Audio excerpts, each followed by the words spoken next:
Before we begin this journey into the unknown, I want you to consider something that might change how you see the world above you. Right now, somewhere on Earth, hundreds of people are looking up in the same moment, witnessing something they cannot explain. Not a fleeting glimpse by a lone observer in the dead of night, but a shared experience, witnessed by pilots and police officers, tracked on military radar, recorded by multiple cameras, and documented in official reports that governments would rather forget. These are not stories whispered in dark corners or claims made by unreliable witnesses. These are events that unfolded in broad daylight, over major cities, in restricted airspace, observed by thousands of trained professionals who staked their reputations on what they saw. And yet, decades later, they remain unexplained. What you're about to hear will challenge everything you thought you knew about UFO sightings, because we're not talking about blurry photographs or dubious testimonies. We're talking about mass events that forced entire cities to stop and look up, that scrambled military jets, that were captured on radar and video, and that left behind evidence that refuses to fit into any conventional category. This is the story of what happens when the unknown appears not to one person, but to everyone at once. The term UFO has been so thoroughly degraded by popular culture that we've almost forgotten what it actually means. Unidentified flying object. Not alien spacecraft, not visitors from another world, but simply something in our skies that we cannot identify. And when we strip away the sensationalism and focus on the cases where hundreds or thousands of people witnessed the same phenomenon simultaneously, where military personnel tracked objects on radar, where pilots chased lights that defied the laws of physics, we're left with something far more intriguing than any science fiction story. We're left with documented events that challenge our understanding of what's possible.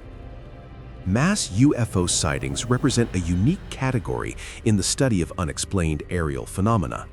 Unlike isolated encounters that depend on the credibility of a single witness, these events involve multiple independent observers, often from different locations, describing the same objects and behaviors. They frequently include trained professionals like pilots, air traffic controllers, military personnel, and police officers. Individuals who are specifically trained to identify aircraft and assess aerial threats. Many of these sightings were tracked on radar, recorded on video, or left physical evidence. Some prompted official military responses, including interceptor aircraft scrambles and government investigations. Yet despite this wealth of documentation, most remain officially unexplained. What makes a mass sighting credible? It's a question that researchers have grappled with for decades, and the answer lies not in believing or disbelieving, but in examining the quality and consistency of evidence.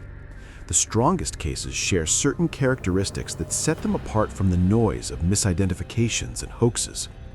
They involve multiple independent witnesses who had no opportunity to coordinate their stories, often observing from different locations and angles. The witnesses frequently include trained professionals whose careers depend on accurate observation and reporting. The events occurred under good visibility conditions, often in daylight or clear night skies, eliminating many common sources of misidentification. The objects displayed behaviors inconsistent with known aircraft, weather phenomena, or astronomical objects. And critically, there exists contemporaneous documentation. Reports filed at the time of the event, not years later through the filter of fading memory. Consider what it means when an entire city stops to watch something in the sky, when police departments are flooded with calls from citizens describing the same object from different neighborhoods, when air traffic controllers see it on radar while pilots report it visually, when military jets are scrambled to intercept and the objects respond by disappearing from radar only to reappear when the jets withdraw. These are not the hallmarks of mass hysteria or misidentified Venus. These are structured events with clear patterns and physical effects that demand serious attention. The psychological argument against mass sightings often rests on the idea of suggestion and contagion, that once one person claims to see something, others convince themselves they see it too. But this explanation crumbles when we examine the actual sequence of events in well-documented cases.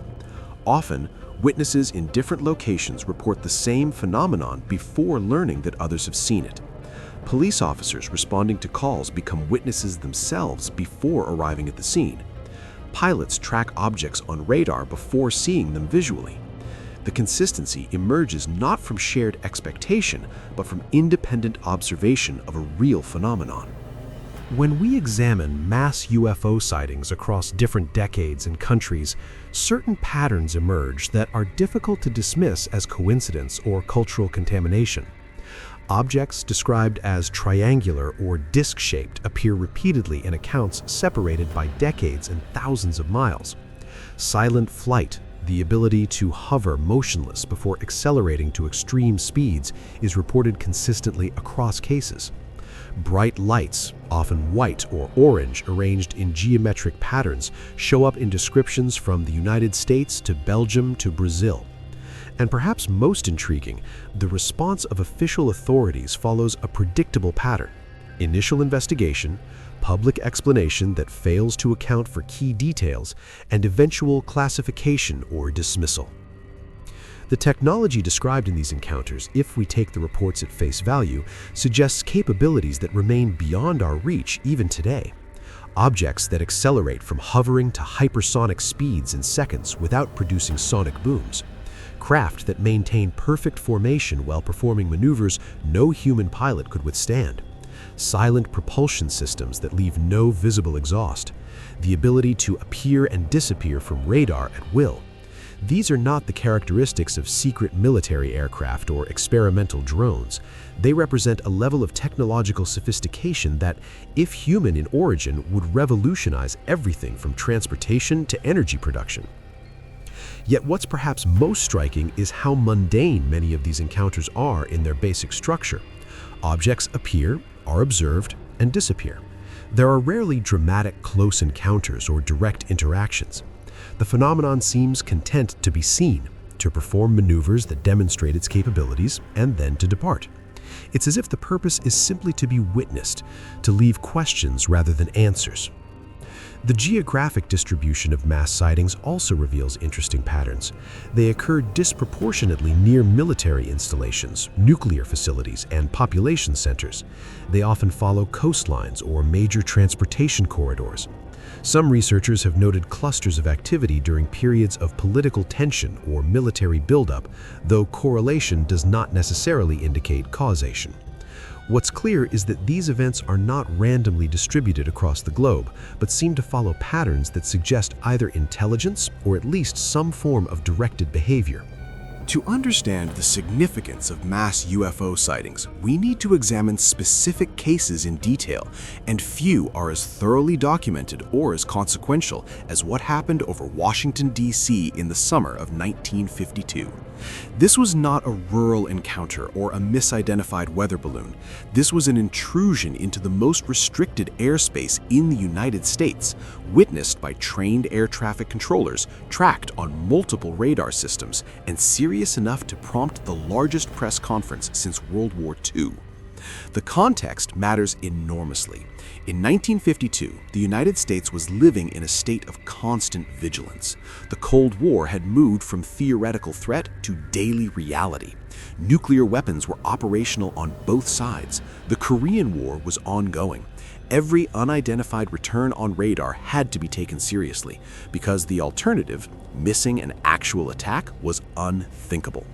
Radar technology was relatively new, and operators were trained to distinguish between real aircraft and false returns caused by atmospheric conditions or equipment malfunctions.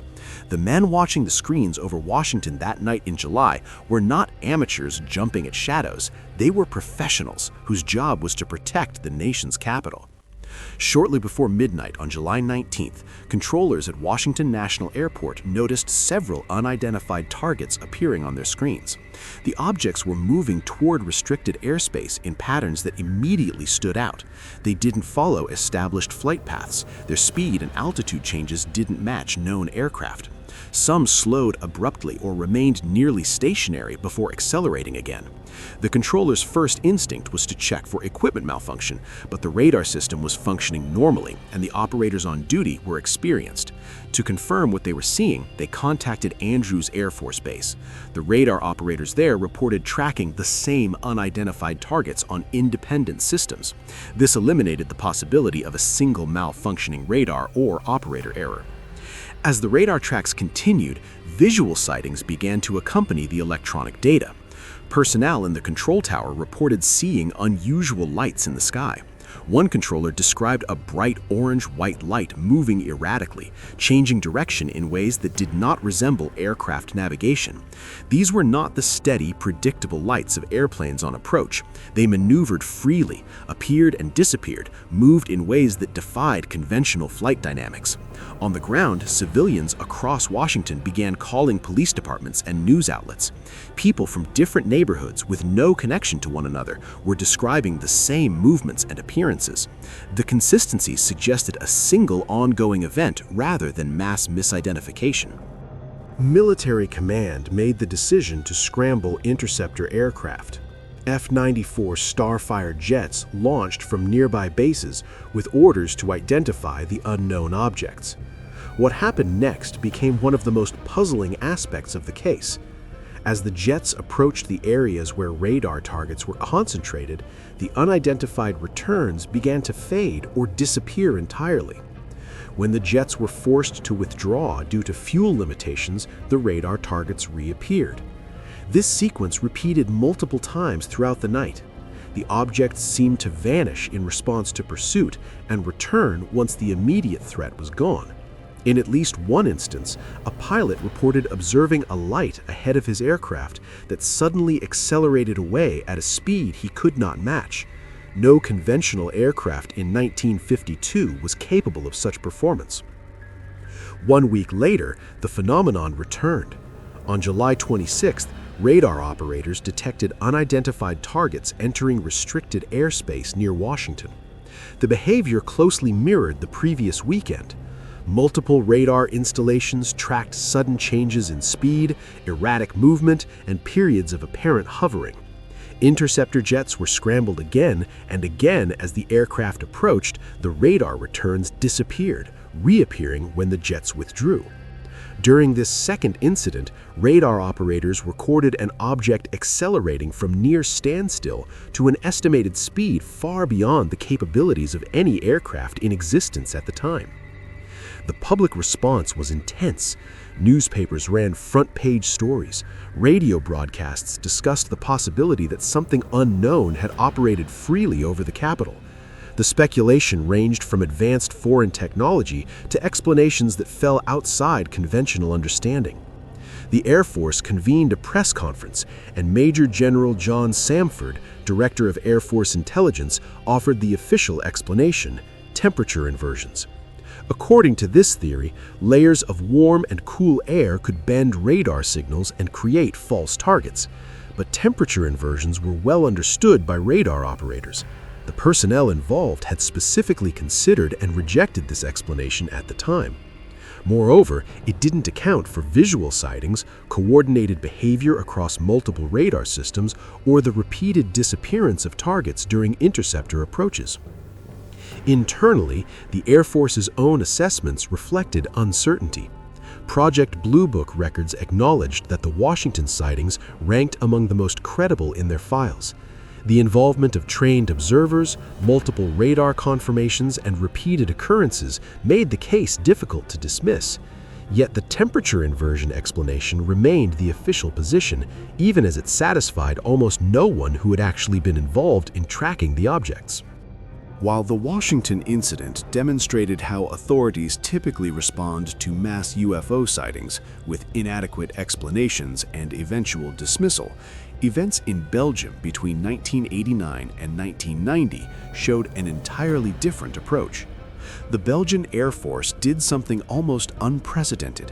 They acknowledged the sightings publicly, released radar data and flight information, held press conferences, and admitted that they could not explain what had been observed. This transparency makes the Belgian UFO wave one of the most significant cases in modern history. Belgium, in late 1989, was not a country prone to aerial mysteries.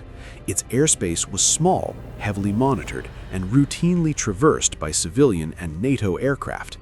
Belgian air defense systems were integrated with NATO early warning infrastructure. Any unusual aerial activity was expected to be identified quickly.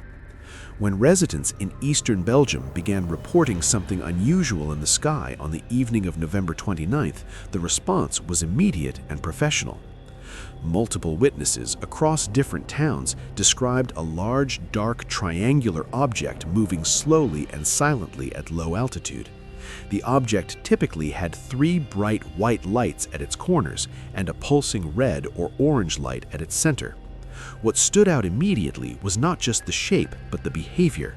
It moved deliberately, sometimes hovering, sometimes drifting, sometimes accelerating abruptly. There was no engine noise, no visible exhaust, no conventional flight pattern. Police departments began receiving calls within minutes of one another. Officers were dispatched to investigate, and many became witnesses themselves. These were not brief sightings. Officers reported observing the object for extended periods, sometimes several minutes, from close range. In one incident, multiple police officers in a town reported watching a large triangular craft pass overhead at low altitude, moving slowly as if surveying the area before accelerating away without sound. As reports accumulated, it became clear this was not an isolated event. Similar sightings were reported across different regions of Belgium over the following days and weeks.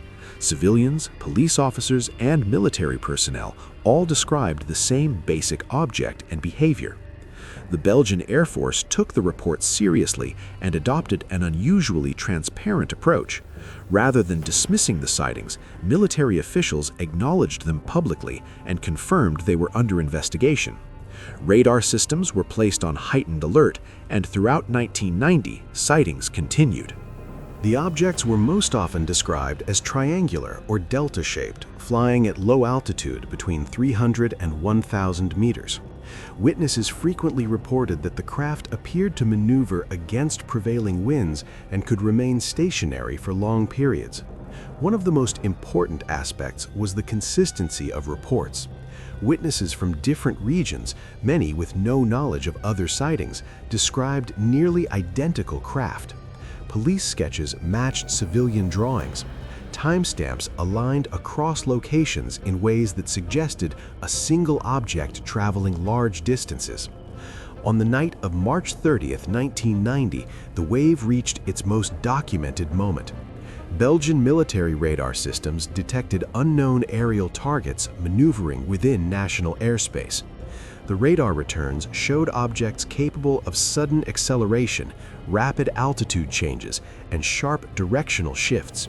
The Belgian Air Force scrambled 2 F-16 fighter jets. As the jets approached, onboard radar systems briefly achieved lock-on. Almost immediately, the radar readings showed dramatic changes. The tracked object accelerated rapidly, dropping from approximately 10,000 feet to below 1,000 feet in seconds, then climbing again at extreme speed. At one point, acceleration rates were calculated at over 40 Gs, far beyond the structural limits of any known aircraft. No sonic booms were reported, despite the apparent extreme velocities. The pilots did not visually identify the object, which skeptics later cited, but military officials emphasized that radar data alone confirmed anomalous behavior. Multiple radar systems, both ground-based and airborne, recorded the event. What made this exceptional was the official response. The Belgian Air Force publicly confirmed the intercept attempt. They released radar graphs and flight data. Colonel Wilfred de Brouwer, a senior Air Force officer, openly stated that the phenomenon was real, not hostile, and could not be explained with available information.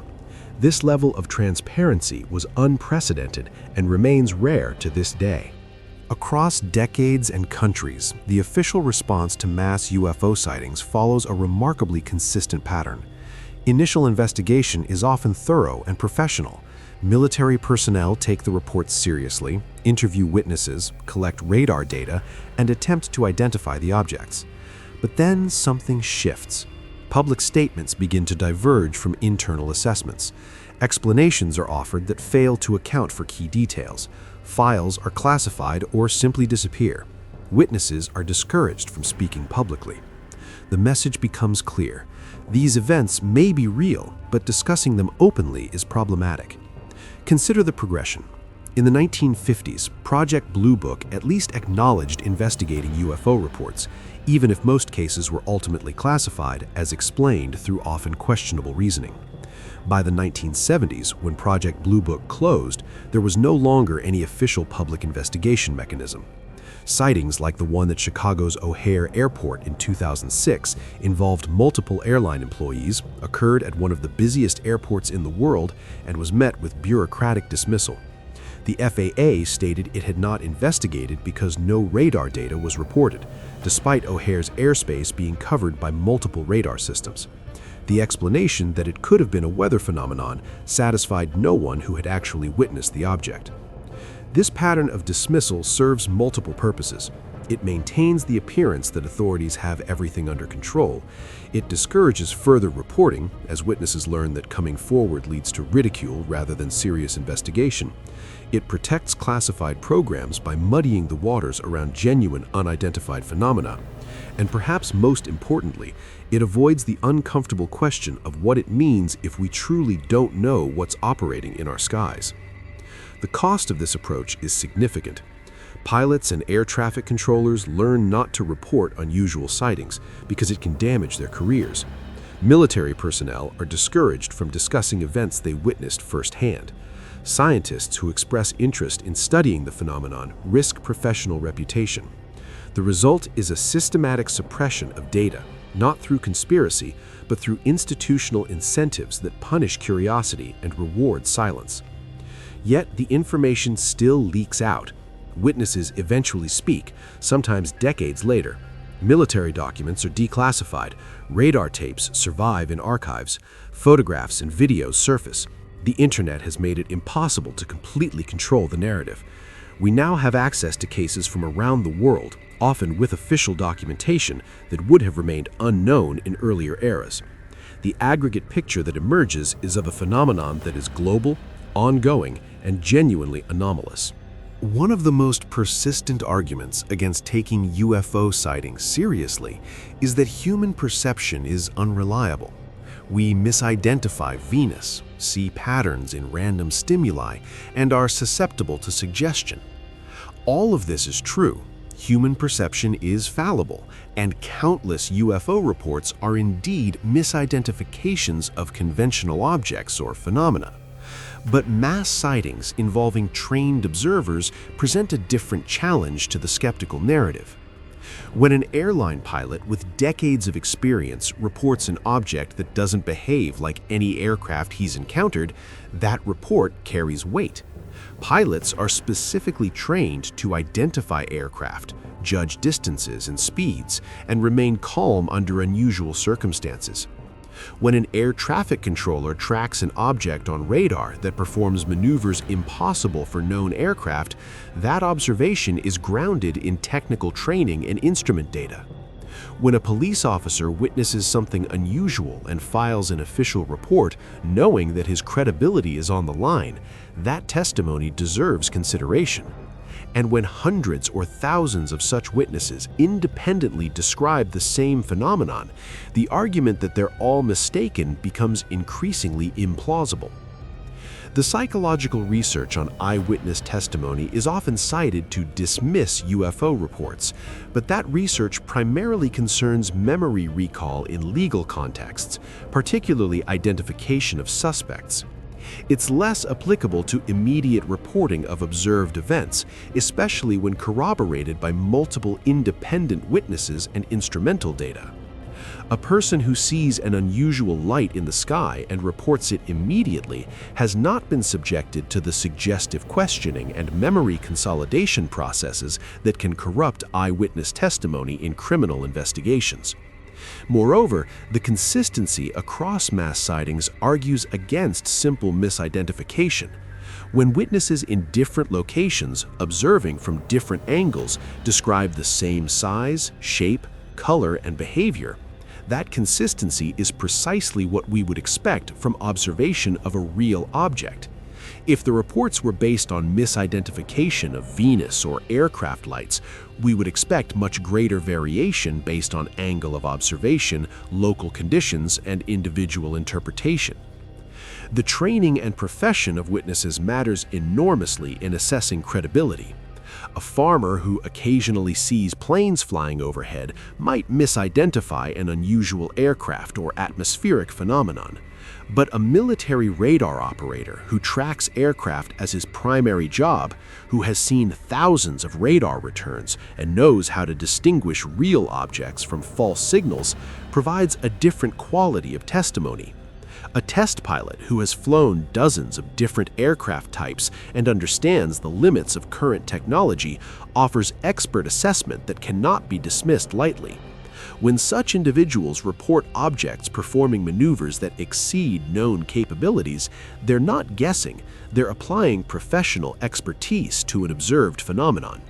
Critics often argue that despite thousands of UFO reports, there is no physical evidence. No crashed saucers recovered, no alien artifacts examined, no material that demonstrably comes from an unknown craft. This argument has some merit. The lack of definitive physical proof is striking, but it oversimplifies what we mean by evidence and ignores the various forms of physical data that do exist. Radar tracking represents physical evidence. Electromagnetic energy reflected from a solid object creates a radar return. When multiple radar systems independently track the same object, that's not perception or belief, that's instrumental detection of something real in the airspace. The fact that we cannot identify what created the return doesn't negate that something was there.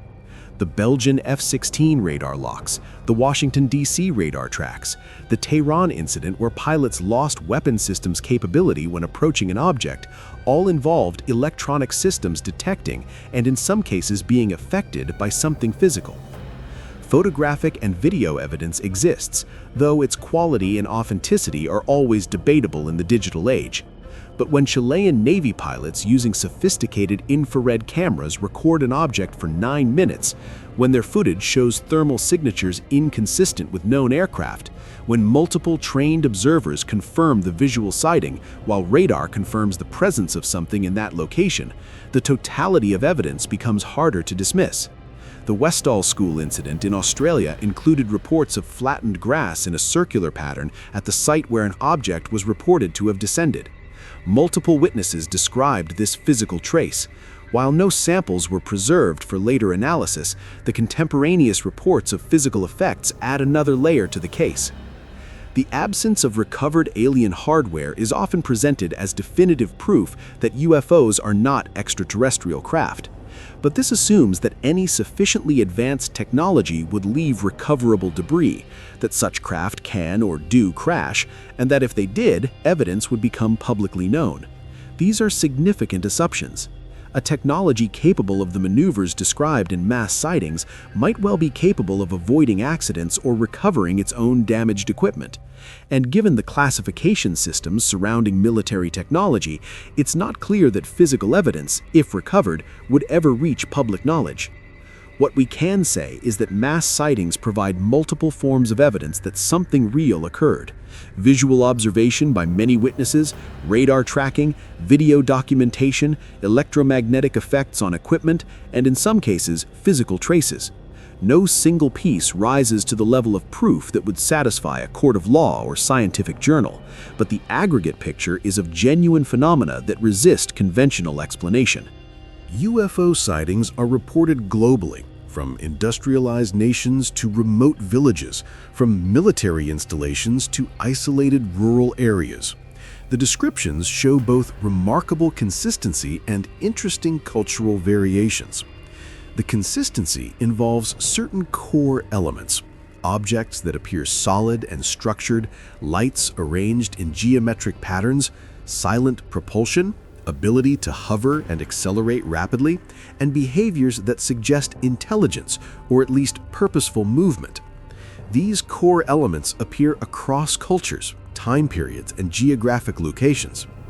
The cultural variations involve interpretation more than observation. In predominantly religious communities, unusual aerial phenomena may be interpreted through religious frameworks, as miracles or signs. In areas with strong military presence, the assumption might be secret military testing. In regions with less technological development, witnesses might lack the vocabulary to describe what they're seeing in technical terms. But when we strip away the interpretive layer and focus on the behavioral descriptions, the underlying consistency remains striking. The Fatima incident in 1917 Portugal, for instance, was interpreted through a religious lens. Thousands witnessed unusual solar behavior, including apparent movement, color changes, and reported physical effects like wet clothing becoming dry.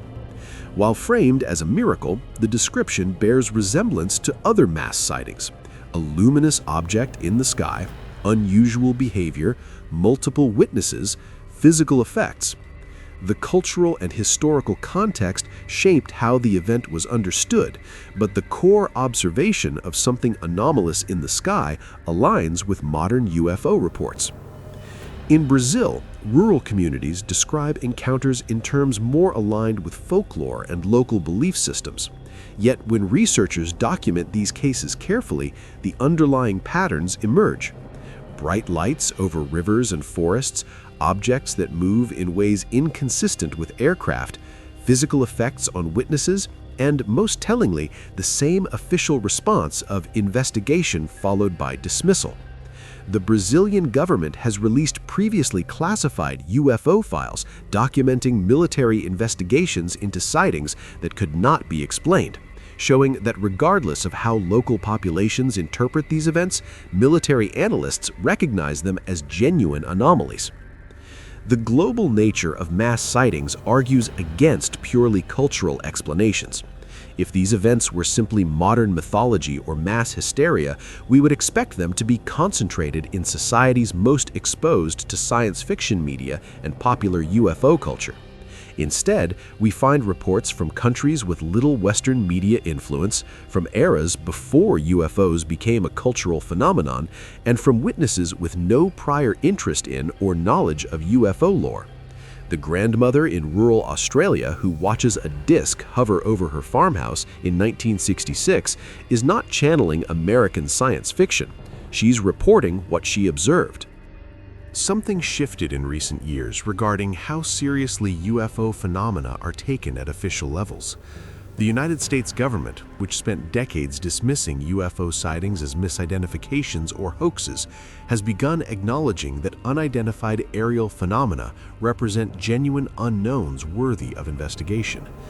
The release of Navy videos showing objects performing maneuvers that Navy pilots described as beyond current capabilities, the establishment of official UAP task forces within the Department of Defense, and congressional hearings on the subject represent a significant change in official posture. This shift didn't emerge from new data so much as from accumulated pressure. Pilots, particularly Navy pilots, had been encountering these objects for years, but had no official channel for reporting them without career risk. When senior officers began acknowledging that these encounters represented potential threats to flight safety and national security, regardless of what the objects were, the bureaucratic machinery finally began responding. The emphasis shifted from whether UFOs are real to whether we're adequately tracking and understanding objects operating in our airspace. The modern sensor technology available to military aircraft provides data that's far more difficult to dismiss than eyewitness accounts alone. When an object is tracked visually, on radar, and on infrared simultaneously, when the video shows a craft with no visible means of propulsion rotating mid-flight, when multiple aircraft witness the same object from different angles, the quality of evidence exceeds anything available in earlier decades. Yet even with this enhanced data, official acknowledgement remains carefully worded. The objects are unidentified. They represent phenomena that are not fully understood. Current analysis cannot explain their propulsion or performance characteristics. This is far from stating they're extraterrestrial spacecraft, but it's also far from the blanket dismissals of earlier eras. Civilian research has also evolved. Modern UFO investigation emphasizes documentation, corroboration, and scientific methodology.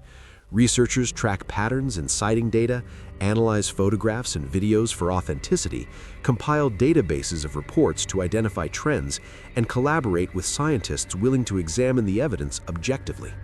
The field has moved away from the enthusiast culture of earlier decades toward a more systematic approach that prioritizes evidence over speculation.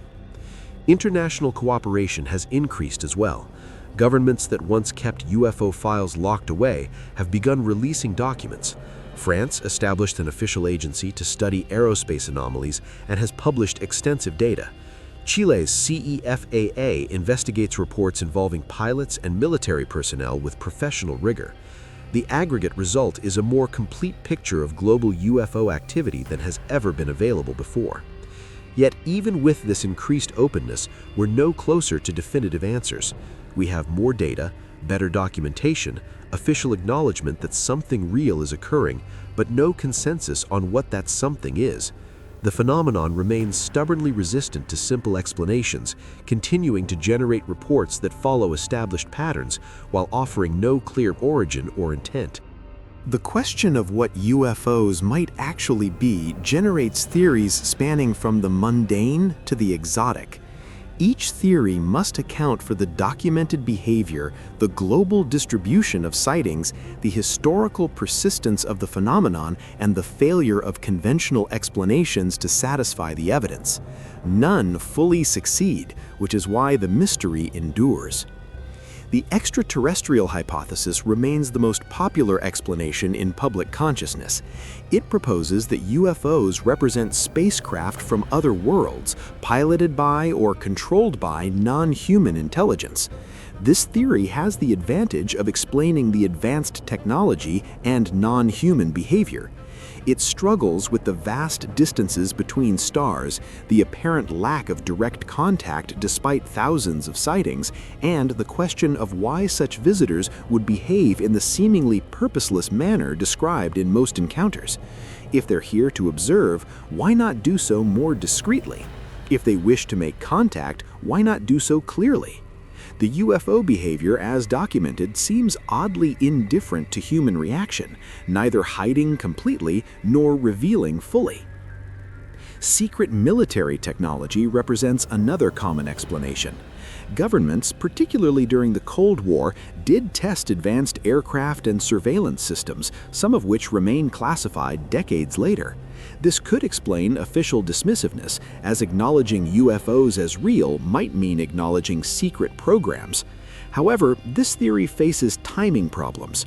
UFO reports predate human flight technology significantly. The performance characteristics described exceed what would be plausible even for highly classified programs, particularly in earlier decades.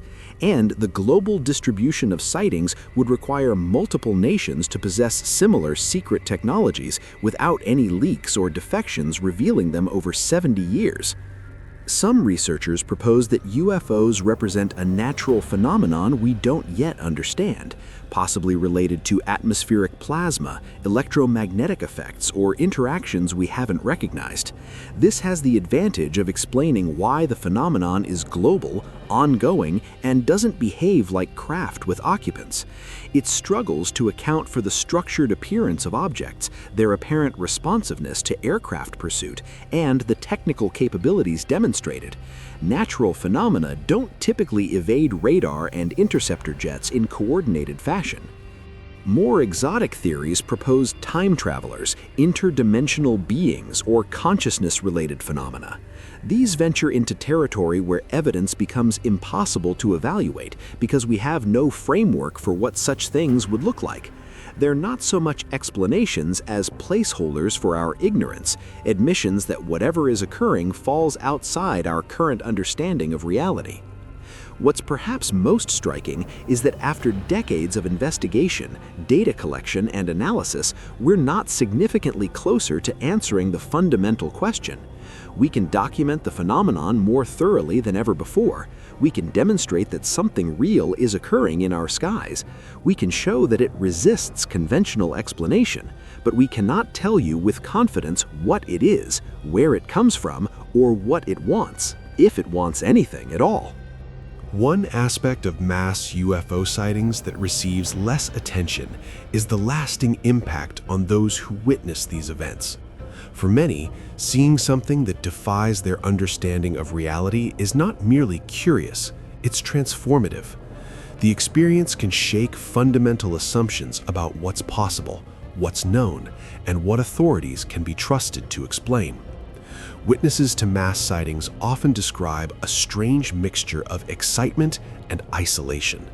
They've seen something extraordinary with hundreds or thousands of others, yet in the aftermath, discussing it becomes difficult. Official explanations that clearly don't match what was observed create cognitive dissonance. Family and friends who weren't present may be skeptical or dismissive. The media attention, if any, often sensationalizes or ridicules. The result is that many witnesses simply stop talking about what they experienced, carrying the memory privately. Some witnesses describe the experience as opening their eyes to possibilities they had never seriously considered. If objects can move through our skies performing maneuvers that seem impossible, what else might be possible? This can lead to broader questioning of official narratives, scientific certainty, and the completeness of our understanding of reality. For a smaller number, it becomes an obsession, a need to understand what they witnessed that drives decades of research and investigation. Law enforcement and military personnel face particular challenges.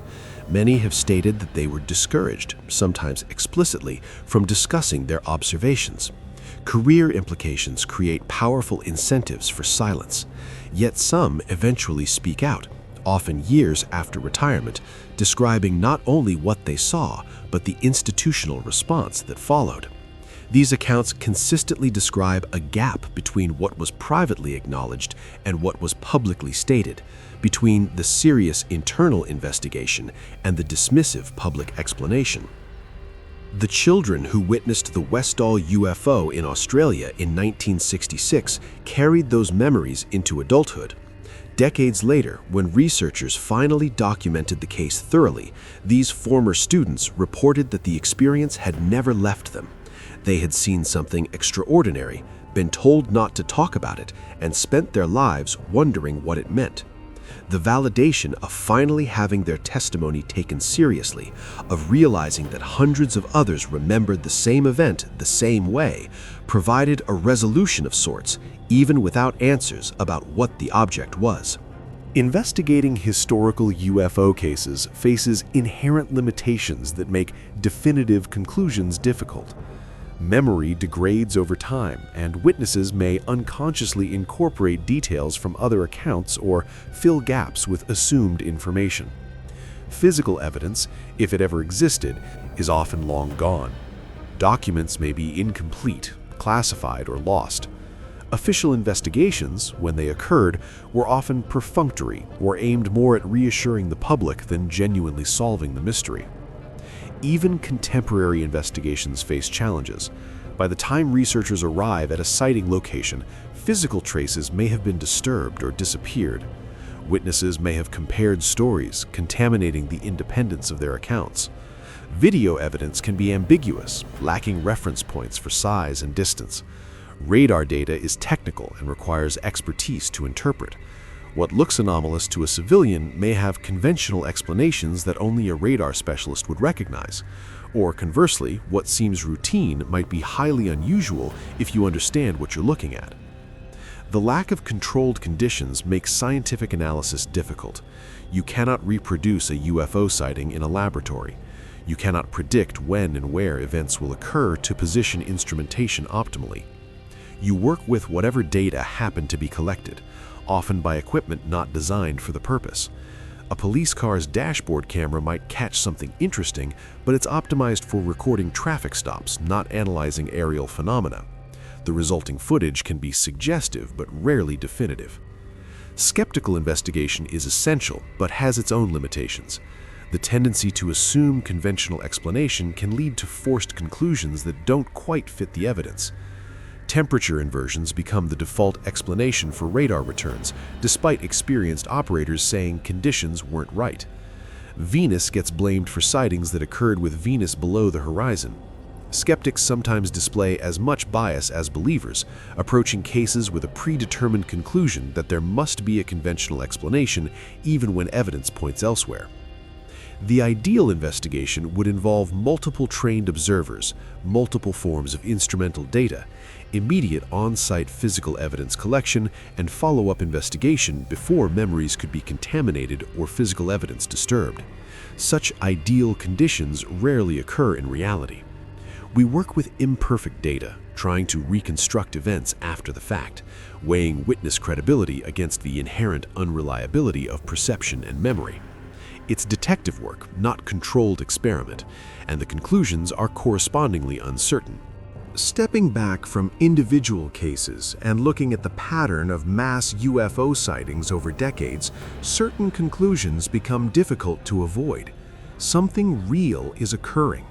The sheer volume of reports, the consistency across time and geography, the involvement of trained observers and instrumental data all point to genuine phenomena, not mere mistakes or fabrications.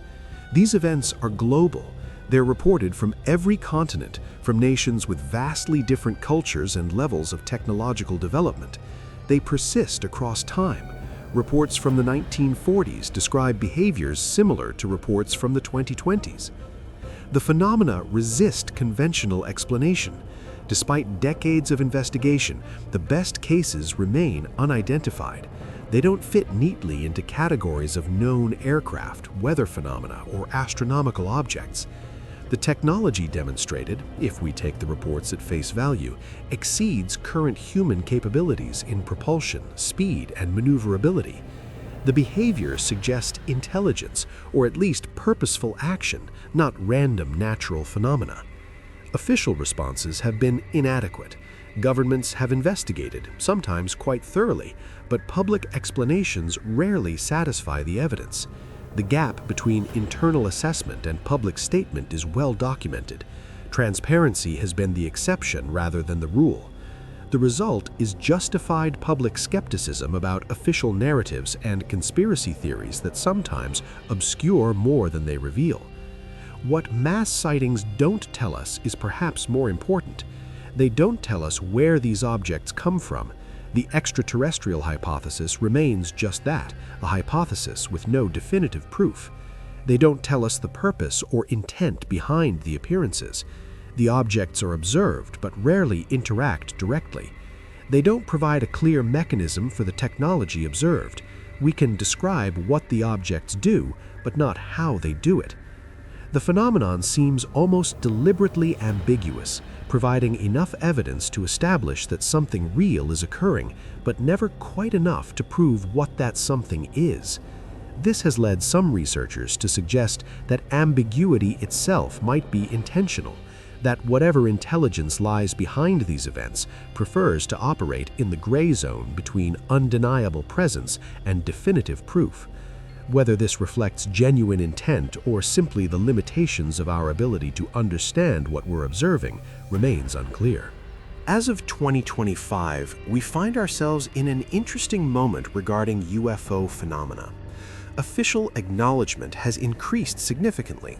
The United States government has admitted that unidentified aerial phenomena are real, that some demonstrate advanced capabilities that cannot be explained with current understanding, and that this represents a potential concern for aviation safety and national security. Multiple nations have released previously classified UFO files. International cooperation on aerospace anomaly investigation has improved. Scientific interest has begun to emerge from the shadows, with serious researchers willing to examine the data despite professional risks. Yet we're no closer to answers about what these phenomena represent. The increased official openness has revealed the extent of our ignorance more than it has provided solutions. We know that pilots encounter these objects regularly. We know that some encounters involve multiple witnesses and instrumental confirmation. We know that the objects demonstrate capabilities beyond known technology, but we don't know what they are, and current investigation efforts are barely scratching the surface of the accumulated data from decades of sightings. The path forward requires several elements that are currently lacking. Comprehensive data collection from multiple sensor types positioned to provide the kind of detailed information needed for analysis. This means dedicated instrumentation, not relying on chance encounters.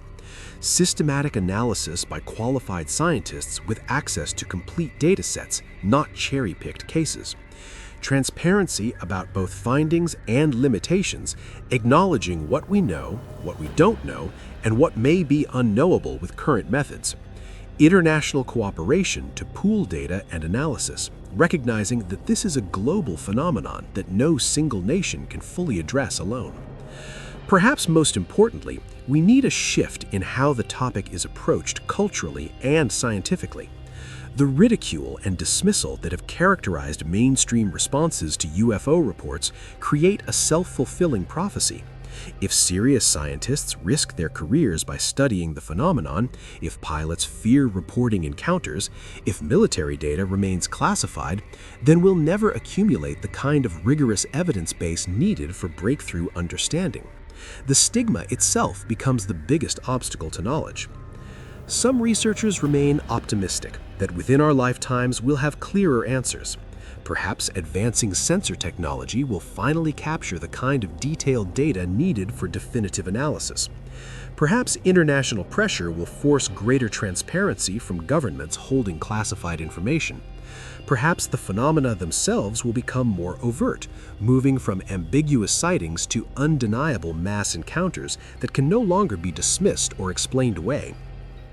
Others suspect that the phenomenon may be fundamentally resistant to the kind of understanding we seek, that whatever is occurring operates on principles or with purposes that our current frameworks cannot accommodate. If consciousness plays a role, if we're dealing with interdimensional phenomena or technologies so advanced as to appear magical, then our instrumental approach may be inherently limited. We began this exploration by noting that mass UFO sightings represent something unique in the study of unexplained phenomena.